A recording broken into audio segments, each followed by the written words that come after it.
अस्सलाम वालेकुम व्यूअर्स। एक नई लेक्चर के साथ हाजिर हुए हैं।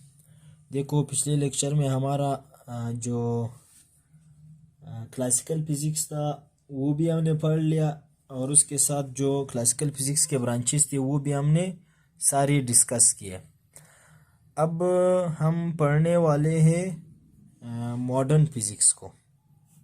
सबसे पहले मॉडर्न फिज़िक्स को डिस्कस करेंगे, फिर इसके ब्रांचेस को डिस्कस करेंगे। Modern physics,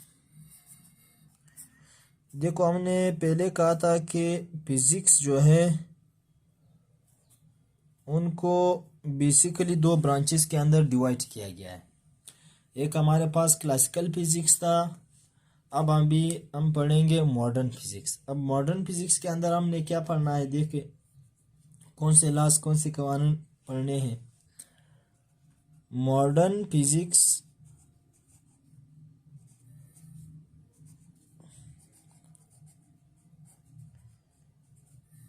deals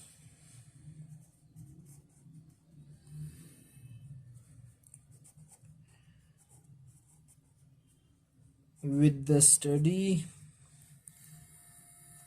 study of those principles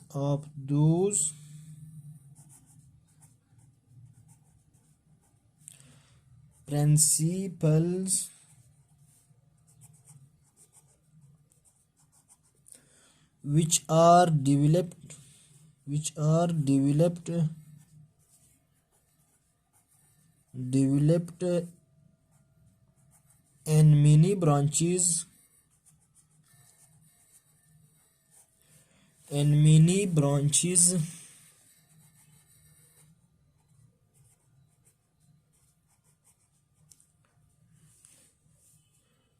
of physics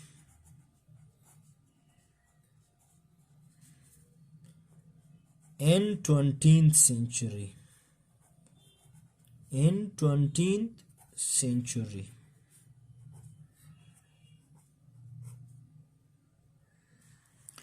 अब देखिए viewers,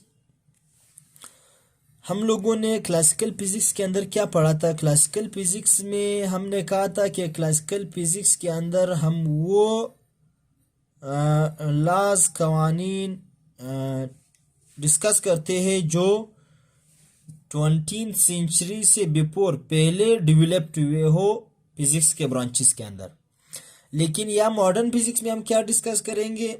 Modern physics deals with the study of those principles which are developed in many branches of physics in 20th century.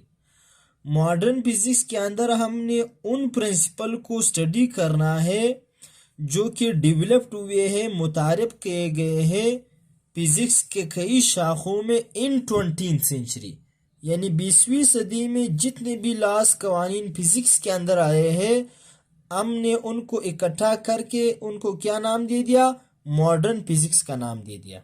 Modern physics के अंदर क्या है, modern physics के अंदर हम वो प्रिंसिपल्स पढ़ते हैं जो कि फिजिक्स के कई ब्रांचों में डेवलप्ड हुए हैं 20th सेंचुरी में।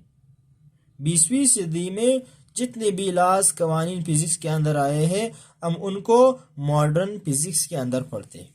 ये होगी मॉडर्न फिजिक्स के बारे में डिस्कशन। अब हम पढ़ते हैं मॉडर्न फिजिक्स के ब्रांचेस को। अब हम क्या स्टडी करेंगे, मॉडर्न फिजिक्स के ब्रांचेस को। अब अभी मॉडर्न फिजिक्स के ब्रांचेस हम देखते हैं। Branches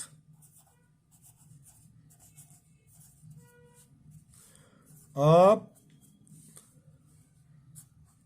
modern physics.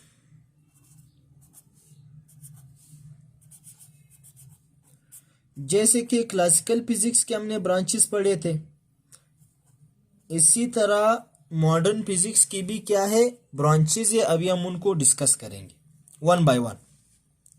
Modern physics के ब्रांचेस में पहले नंबर पे हमारे पास आता है न्यूक्लियर फिजिक्स।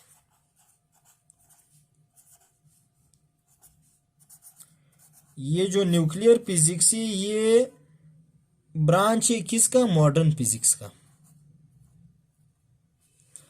अब न्यूक्लियर फिजिक्स को हम डिफाइन करेंगे। न्यूक्लियर फिजिक्स क्या है? Nuclear physics deals with the study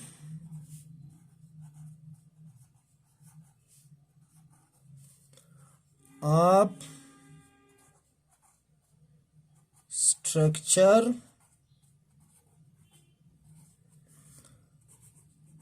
properties,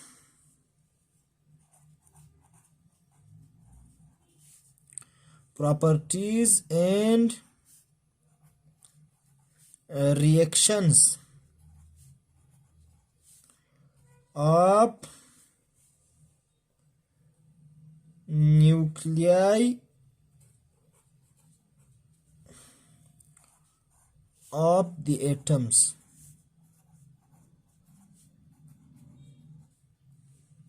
अब देखो न्यूक्लियर फिजिक्स के अंदर हमने क्या डिस्कस करना है। न्यूक्लियर फिजिक्स सबसे पहला ब्रांच है मॉडर्न फिजिक्स का। न्यूक्लियर फिजिक्स के अंदर हमने क्या पढ़ना है? Nuclear physics deals with the study of structure, properties and reactions of nuclei of the atoms. देखो न्यूक्लियर फिजिक्स के अंदर हमने क्या पढ़ना है? देखो हमने एक एटॉमिक फिजिक्स पढ़ा था जो कि क्लासिकल फिजिक्स का ब्रांच था। एटॉमिक फिजिक्स के अंदर हम एटम के स्ट्रक्चर और एटम के प्रॉपर्टीज को पढ़ते थे, लेकिन यहाँ पे हम एटम के स्ट्रक्चर और एटम के प्रॉपर्टीज नहीं पढ़ेंगे, बल्कि एटम के अंदर जो हमारे पास न्यूक्लियाई मौजूद होते हैं या न्यूक्लियस मौजूद होते हैं, उन न्यूक्लियाई के स्ट्रक्चर, उनके प्रॉपर्टीज और वो जो न्यूक्लियाई एक दूसरे के साथ, यानी एक एटम का न्यूक्लियाई दूसरे एटम के एक एटम का न्यूक्लियस दूसरे एटम के न्यूक्लियस के साथ जो रिएक्शन करता है, न्यूक्लियाई का स्ट्रक्चर, न्यूक्लियाई का प्रॉपर्टीज और एक एटम के दूसरे एटम के न्यूक्लियाई के साथ रिएक्शंस को हम कहाँ पे पढ़ते हैं? न्यूक्लियर फिजिक्स के अंदर। तो सिंपल वर्ड में न्यूक्लियर फिजिक्स क्या है? न्यूक्लियर फिजिक्स के अंदर हमने न्यूक्लियस को डिस्कस करना है, एटमों का जो न्यूक्लियस होता है उनको डिस्कस करना। अब वो जो न्यूक्लियस है उनका स्ट्रक्चर भी हम न्यूक्लियर फिजिक्स में पढ़ते हैं, न्यूक्लियस के प्रॉपर्टीज भी हम न्यूक्लियर फिजिक्स में पढ़ते हैं, और वो जो मुख्तलिफ एटमों के जो न्यूक्लियाई होते हैं वो जो रिएक्शंस करते हैं, उन रिएक्शंस को भी हम कहाँ पे पढ़ते हैं? न्यूक्लियर फिजिक्स में पढ़ते हैं। देखो न्यूक्लियर फिजिक्स में आप लोगों ने दो मेन रिएक्शंस पढ़े होंगे। एक हमारे पास जो न्यूक्लियर रिएक्शन होते हैं, एक हमारे पास क्या होता है? न्यूक्लियर फ्यूजन रिएक्शन होता है, एक हमारे पास होता है nuclear fission reaction. Nuclear fusion reaction क्या है यहाँ पे थोड़ा सा हम ब्रीफली डिस्कस करेंगे, ये तो फिर बाद में जब आएगा इसका टॉपिक उधर फिर डिटेल में देखेंगे। न्यूक्लियर फ्यूजन रिएक्शन हमारे पास वो रिएक्शन होता है जिसमें दो लाइट और स्मॉल न्यूक्लियाई मिल जाते हैं, एक लार्ज और हेवी न्यूक्लियस बना देता है। ऐसे रिएक्शन को हम क्या कहते हैं? न्यूक्लियर फ्यूजन रिएक्शन कहते हैं। जबकि वो रिएक्शन जिसमें हमारे पास एक लार्ज और हेवी न्यूक्लियस जो है वो ब्रेक हो जाता है स्मॉल न्यूक्लियाई के अंदर, हम ऐसे रिएक्शन को फिर क्या कहते हैं? Nuclear fission reaction. यानी जब दो छोटे न्यूक्लियाई मिलके एक बड़ा न्यूक्लियस बना देता है, ऐसे रिएक्शन को हम न्यूक्लियर फ्यूजन रिएक्शन कहते हैं। जबकि हमारे पास एक लार्ज न्यूक्लियस दो स्मॉल न्यूक्लियाई में डिवाइड हो जाता है, ब्रेक हो जाता है, ऐसे रिएक्शन को हम कहते हैं न्यूक्लियर फिशन रिएक्शन। सही है? चाहे फिशन हो चाहे फ्यूजन हो, दोनों न्यूक्लियाई के रिएक्शन है, तो हम इन दोनों को कहाँ पे डिस्कस करते हैं? न्यूक्लियर फिजिक्स के अंदर। सही है? अब नेक्स्ट ब्रांच को डिस्कस करेंगे मॉडर्न फिजिक्स का। मॉडर्न फिजिक्स का जो नेक्स्ट ब्रांच है वो हमारे पास कहलाता है पार्टिकल फिजिक्स। क्या कहलाता है? पार्टिकल फिजिक्स कहलाता है। पहला ब्रांच था न्यूक्लियर फिजिक्स, अब जो नेक्स्ट ब्रांच है उसको क्या कहा जाता है? Particle physics. ये भी ब्रांच है मॉडर्न फिजिक्स का। अब देखो न्यूक्लियर फिजिक्स, पार्टिकल फिजिक्स क्या है? Particle physics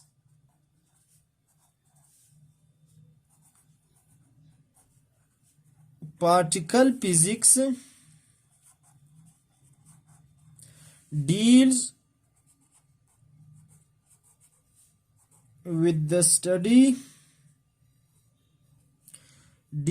with the study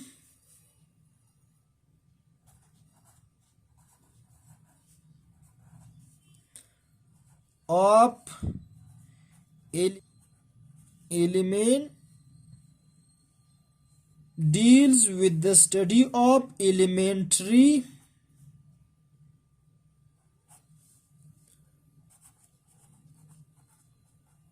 particles of an atom। देखो यहाँ पे व्यूअर्स, पार्टिकल फिजिक्स क्या होता है? Particle physics deals with the study of elementary particles of an atom. किसी भी एटम के अंदर जो एलिमेंट्री पार्टिकल मौजूद होते हैं उन पार्टिकल्स के बारे में स्टडी करना क्या कहलाता है? पार्टिकल फिजिक्स कहलाता है। मतलब जो हमारे पास मॉडर्न फिजिक्स का जो ब्रांच है पार्टिकल फिजिक्स, इसके अंदर हमने क्या पढ़ना है?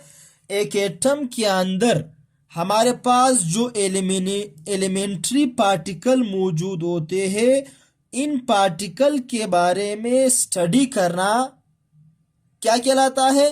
पार्टिकल फिजिक्स कहलाता है।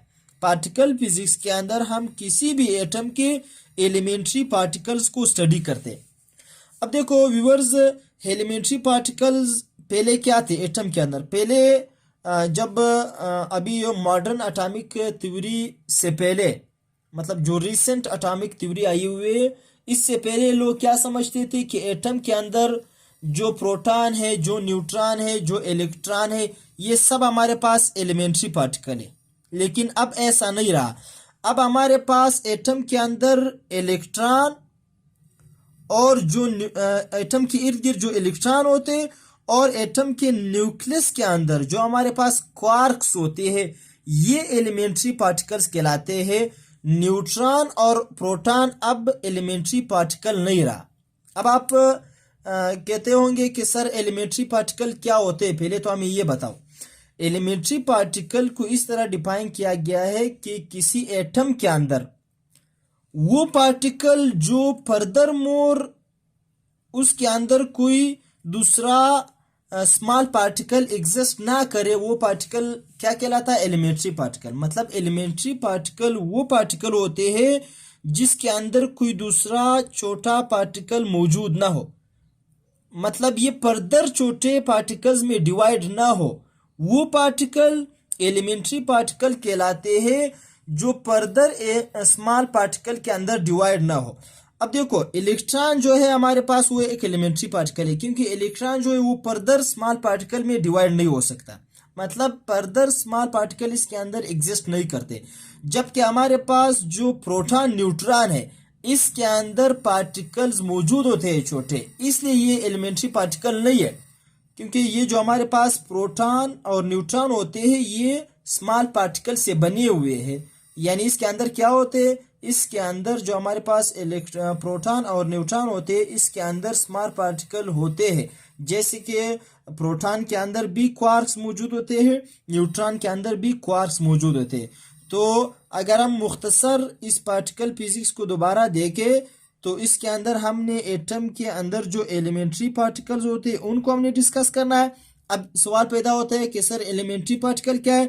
एलिमेंट्री पार्टिकल एटम के अंदर वो पार्टिकल होते हैं जो मजीद छोटे पार्टिकल में डिवाइड ना हो। जैसे कि इलेक्ट्रॉन के अंदर मजीद छोटे पार्टिकल्स नहीं मौजूद होते, और इसी तरह जो हमारे पास क्वार्क्स होते हैं न्यूक्लियस के अंदर, वो क्वार्क्स भी हमारे पास मजीद छोटे पार्टिकल्स उसके अंदर मौजूद नहीं होते। तो जो हमारे पास क्वार्क्स है और जो हमारे पास इलेक्ट्रॉन्स है और इसी तरह न्यूक्लियस के अंदर जो हमारे पास न्यूट्रिनो है वो भी क्या है? एक एलिमेंट्री पार्टिकल है। तो उम्मीद करता हूं कि आपको यहाँ तक समझ में आया होगा हमारे पास पार्टिकल फिजिक्स और न्यूक्लियर फिजिक्स। अब हम नेक्स्ट ब्रांच को भी स्टडी करते हैं जिसको प्लाज्मा फिजिक्स कहा जाता है। एक नेक्स्ट ब्रांच है जिसे प्लाज्मा फिजिक्स कहा जाता है, उसको भी स्टडी करते हैं। तीसरे नंबर पे हमारे पास क्या है? Plasma physics.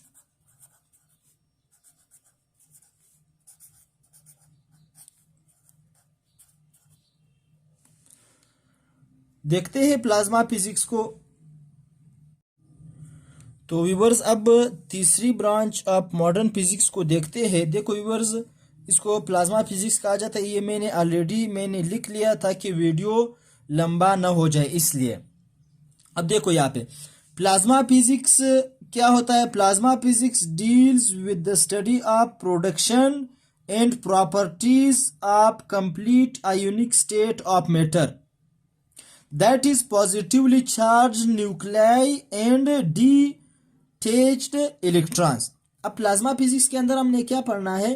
प्लाज्मा फिजिक्स के अंदर हमने स्टडी करना है किस चीज के बारे में? प्रोडक्शन, कि कैसे पैदा हो जाती है, क्या प्रोडक्शन, पैदावार, एंड प्रॉपर्टीज, और उसकी खसूसियात किस चीज की?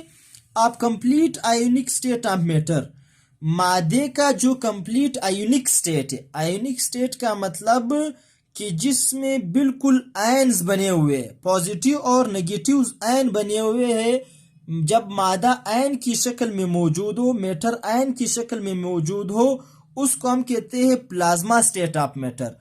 वो प्लाज्मा स्टेट ऑफ मैटर जो कि आयोनिक स्टेट में है, आयन की स्टेट में। अब आयोनिक स्टेट का क्या मतलब? जिसके अंदर पॉजिटिवली चार्ज न्यूक्लियाई होते हैं और डिटैच इलेक्ट्रॉन होते हैं। मतलब जो हमारे पास एटम है, उस एटम से इलेक्ट्रॉन क्या हुए? अलग हुए। जब एटम से इलेक्ट्रॉन अलग हो जाते हैं तो हमारे पास क्या रह जाता है? एक न्यूक्लियस रह जाता है। इलेक्ट्रॉन तो अलग हुए, न्यूक्लियस के अंदर पॉजिटिव चार्ज है, तो हमारे पास पॉजिटिवली चार्ज न्यूक्लियाई रह जाते हैं और उससे अलहदा हुए इलेक्ट्रॉन। जब इस तरह का कॉम्बिनेशन आ जाता है तो इसको हम क्या कहते हैं? आयोनिक स्टेट ऑफ मैटर कहते हैं। आयोनिक स्टेट के अंदर क्या होता है? पॉजिटिवली चार्ज न्यूक्लियाई होते हैं और उससे अलहदा हुए इलेक्ट्रॉन्स होते हैं। तो इलेक्ट्रॉन के ऊपर हमारे पास क्या होता है? नेगेटिव चार्ज होता है। जो न्यूक्लियस हमारे पास अलहदा हुआ तो उसके ऊपर क्या होता है? पॉजिटिव चार्ज होता है। तो पॉजिटिव चार्ज और नेगेटिव चार्ज जब कंबाइन हो जाता है तो एक आयोनिक स्टेट बन जाता है। अब इस आयोनिक स्टेट के प्रोडक्शन के बारे में स्टडी करना कि ये आयोनिक स्टेट कैसे बनता है और इस आयोनिक स्टेट की प्रॉपर्टीज क्या होते हैं, ये हम किस में डील करते हैं? प्लाज्मा फिजिक्स में। यानी प्लाज्मा फिजिक्स में हम क्या स्टडी करते हैं? Ionic state of matter study करते हैं। आयोनिक स्टेट में क्या होता है? पॉजिटिवली चार्ज न्यूक्लियाई होता है और अलहदा हुए इलेक्ट्रॉन होते हैं। इन इलेक्ट्रॉन और पॉजिटिवली चार्ज न्यूक्लियाई को हम क्या कहते हैं? आयोनिक स्टेट कहते हैं। इसको हम प्लाज्मा फिजिक्स में पढ़ते हैं। इसके ये पैदा कैसे हो जाता है और इसकी प्रॉपर्टीज क्या होते हैं। और इसी तरह जो हमारे पास प्लाज्मा फिजिक्स है, plasma physics also known is a fourth state of matter. जो प्लाज्मा फिजिक्स है यानी जो प्लाज्मा स्टेट है, इसको हम क्या कहते हैं? फोर्थ स्टेट ऑफ मैटर भी कहते हैं। देखो प्लाज्मा फिजिक्स के अंदर हम क्या पढ़ते हैं? Complete ionic state of matter पढ़ते हैं। Complete ionic state of matter कैसा बनता है? जब पॉजिटिवली चार्ज न्यूक्लियाई और डिटैच इलेक्ट्रॉन इनसे बना हुआ जब हमारे पास मैटर होता है तो ये आयोनिक स्टेट के अंदर होता है। इस आयोनिक स्टेट को हम प्लाज्मा फिजिक्स में पढ़ते हैं और इसी प्लाज्मा फिजिक्स को हम क्या कहते हैं? फोर्थ स्टेट ऑफ मैटर भी कहते हैं। सही है। तो यहाँ पे प्लाज्मा की बात हो रही है। अब प्लाज्मा को यहाँ पे मैं आपके साथ थोड़ा सा डिस्कस करता हूँ। प्लाज्मा में हमारे पास क्या होता है?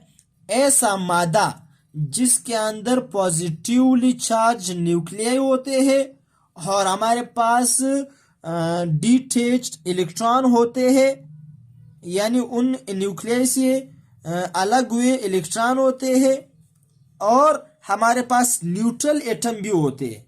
मादे की ऐसी स्टेट जिसमें पॉजिटिवली चार्ज न्यूक्लियाई एग्जिस्ट करे, डिटैच इलेक्ट्रॉन एग्जिस्ट करे और साथ में कुछ न्यूट्रल एटम भी एग्जिस्ट करे, ऐसी स्टेट को हम क्या कहते हैं? प्लाज्मा स्टेट कहते हैं।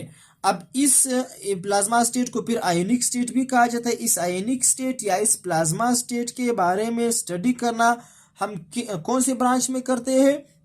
प्लाज्मा फिजिक्स में करते हैं। और इसी को यानी प्लाज्मा फिजिक्स को फिर इसी वजह से फोर्थ स्टेट ऑफ मैटर भी कहा जाता है, क्योंकि हम इसमें प्लाज्मा पढ़ते हैं तो plasma fourth state of matter, इसी वजह से प्लाज्मा फिजिक्स भी क्या कहलाता है? Fourth state of matter. तो उम्मीद करता हूं कि इतनी बातें आपके समझ में आए होंगे। फिर भी अगर आपको किसी जगह में कोई डाउट हो, कोई जगह आपको समझ में ना आया हो, तो आप मुझसे ज़रूर पूछ सकते हैं कमेंट सेक्शन में। नेक्स्ट लेक्चर में हम इंशाल्लाह फिर इसके टोटल जो है 6 ब्रांचेज है मॉडर्न फिजिक्स के। नेक्स्ट जो ब्रांचेज है फिर इंशाल्लाह हम नेक्स्ट लेक्चर में 3 ब्रांचेज रह रहे हैं, उनको हम फिर नेक्स्ट लेक्चर में क्या करेंगे? डिस्कस करेंगे। अभी के लिए खुदा हाफिज, दुआओं में याद रखना।